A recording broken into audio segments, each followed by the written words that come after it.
I still am. Can't you hear it in my voice? Actually, you sound like anything but. No, Patrick, seriously.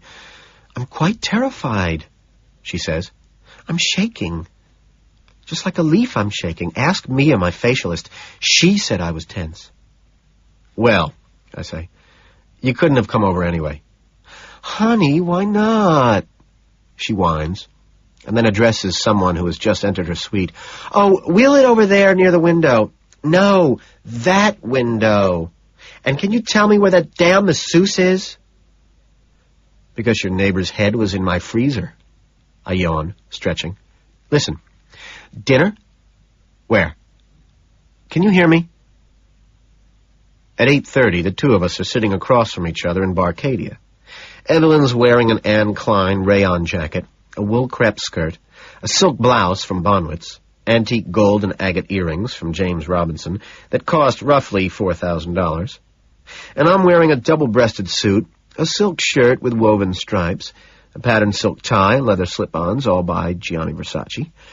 I neither canceled the reservation at Turtle's nor told Courtney not to meet me there, so she'll probably show up around 8:15, completely confused.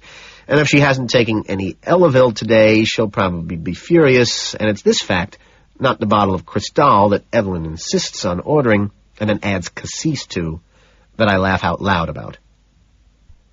I spent most of the afternoon buying myself early Christmas presents. A large pair of scissors at a drugstore near City Hall, a letter opener from Hammacher Schlemmer, a cheese knife from Bloomingdale's to go along with the cheese board that Jean, my secretary who's in love with me, left on my desk before she went to lunch while I was in a meeting. The Patty Winter show this morning was about the possibility of nuclear war, and according to the panel of experts, the odds are pretty good it will happen sometime within the next month. Evelyn's face seems chalky to me right now, her mouth lined with a purple lipstick that gives off an almost startling effect, and I realize that she's belatedly taken Tim Price's advice to stop using her tanning lotion. Instead of mentioning this and have her bore me silly with inane denials, I ask about Tim's girlfriend, Meredith, whom Evelyn despises for reasons never made quite clear to me. And because of rumors about Courtney and myself, Courtney is also on Evelyn's shit list for reasons that are a little clearer. I place a hand over the top of the champagne flute when the apprehensive waitress, at Evelyn's request, attempts to add some blueberry cassis into my Cristal. No, thank you, I tell her. Maybe later, in a separate glass. Party pooper, Evelyn giggles, then takes a sharp breath. But you smell nice. What are you wearing? Obsession? You party pooper. Is it obsession? No, I say grimly. Paul Sebastian. Of course. She smiles, downs her second glass. She seems in a much better mood, boisterous almost. More than you'd expect of someone whose neighbor's head was sliced off in a matter of seconds while she was still conscious by an electric mini chainsaw. Evelyn's eyes momentarily glitter in the candlelight, then revert to their normal pallid gray. How is Meredith? I ask, trying to mask my void of disinterest. Oh, God. She's dating Richard Cunningham, Evelyn moans. He's at First Boston, if you can believe it. I know, I mention. Tim was going to break it off with her, call it quits. Why, for God's sake? Evelyn asks, surprised, intrigued. They had that fabulous place in the Hamptons. I remember him telling me that he was sick to death of watching her do nothing but her nails all weekend. Oh, my God, Evelyn says, and then genuinely confused. You mean, wait, she didn't have someone do them for her? Tim said, and he reiterated this fact quite often, that she had all the personality of a game show host. I say dryly, sipping from the flute. She smiles to herself secretly. Tim is a rascal. Idly, I wonder if Evelyn would sleep with another woman if I brought one over to her brownstone, and if I insisted, whether they'd let me watch the two of them get it on. If they'd let me direct, tell them what to do, position them under hot halogen lamps. Probably not. The odds don't look good. But what if I forced her at gunpoint? Threatened to cut them both up, maybe, if they didn't comply. The thought doesn't seem unappealing, and I can imagine the whole scenario quite clearly. I start counting the banquets that encircle the room. Then I start counting the people sitting in the banquets. She's asking me about Tim. Where do you think that rascal has been? Rumor is he's at Saks, she says ominously. Rumor is, I say, he's in rehab. The champagne isn't cold enough. I'm distracted. Doesn't he send you postcards? Has he been sick? She asks, with the slightest trepidation.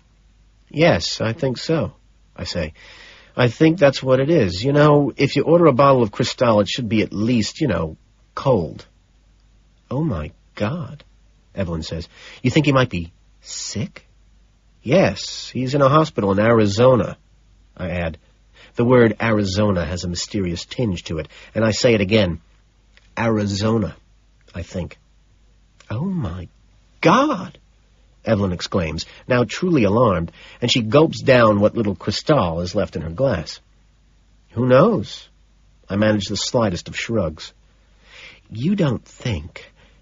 She breathes in and puts her glass down. You don't think it's... And now she looks around the restaurant before leaning in, whispering. AIDS. Oh, no, nothing like that, I say, though immediately I wish I had paused long enough before answering to scare her. Just general brain. I bite the tip off an herb breadstick and shrug. Injuries. Evelyn sighs, relieved, and then says, Is it warm in here? All I can think about is this poster I saw on the subway station the other night before I killed those two black kids. A photo of a baby calf, its head turned toward the camera, its eyes caught wide and staring by the flash, and its body seemed like it was boxed into some kind of crate. And in big black letters below the photo it read, Question, why can't this veal calf walk? Then, answer, because it only has 2 legs. But then I saw another one, this exact same photo, the same exact calf, yet beneath it, this one read, Stay out of publishing. I pause, still fingering the breadstick, then ask, Is any of this registering with you? Or would I get more of a response from, an ice bucket? I say all of this staring straight at Evelyn, enunciating precisely, trying to explain myself. And she opens her mouth, and I finally expect her to acknowledge my character. And for the first time since I've known her, she is straining to say something interesting, and I pay very close attention, and she asks, Is that... Yes? This is the only moment of the evening where I feel any genuine interest toward what she has to say, and I urge her to go on. Yes? Is that Ivana Trump? She asks, peering over my shoulder. I whirl around. Where? Where's Ivana? In the booth near the front, second from... Evelyn pauses. Brooke Astor, see? I squint, put on my Oliver Peoples non-prescription glasses, and realize that Evelyn, her vision clouded by the cassis-riddled Cristal, not only has mistaken Norris Powell for Ivana Trump, but has mistaken Steve Rubel for Brooke Astor, and I can't help it. I almost explode. No! Oh, my God! Oh, my God, Evelyn! I moan, crushed, disappointed, my adrenaline rush turning sour, my head in my hands. How could you mistake that wench for Ivana? Sorry, I hear her chirp. Girlish mistake.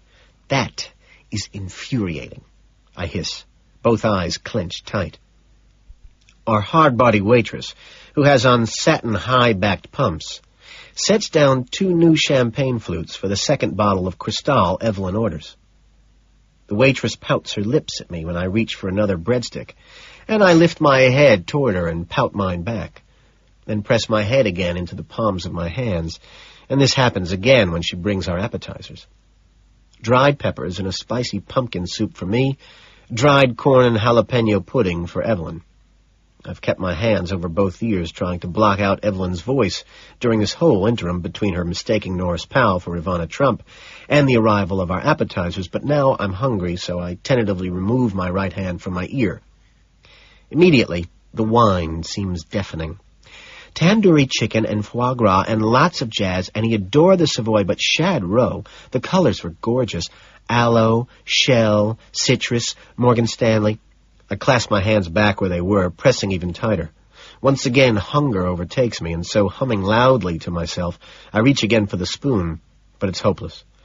Evelyn's voice is at a particular pitch that cannot be ignored.